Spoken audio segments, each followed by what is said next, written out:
kažem, Branka me zamolila da ispričam par porodičnih priča, neću to tražite. Da. Mi smo stvarno generacijama zemunci, što ne mora ništa da znači, ali odrasla sam uz priče ove naše kuće, ove naše, nisu nam materi, ova je protiv, ova je kakacka, ova je ovakva. Jedna čudna familija, da tako kažem. Ovo što vidite, pitali ste za Beža, to je simbol uspeha i ona je stalno gledala u ljudima ono što je dobro, što je lepo, tako da ako bih trebala da vam kažem ja kao trenera i kidova šta, gledajte život kroz te divne boje i kroz pozitivne naučne, tako kažem. Tako da ako budete hteli da trenirate video, javite mi se, tu imate čak i neke poklone kimona ko odluči da vežba.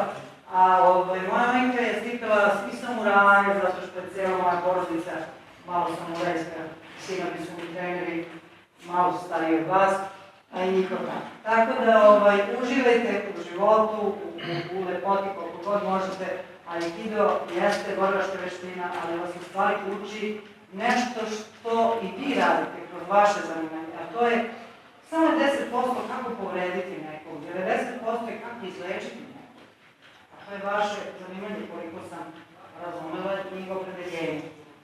Postoje različiti načini kako se može pomoći čoveku, pa da se pozvao da dođete možda i ovako svi zajedno na jedan čas da vidite na koji način mi to kroz globove, odnosno kroz različite položaje globova, budimo energiju u ljudima da ostanu ili postanu ponovo zdravi.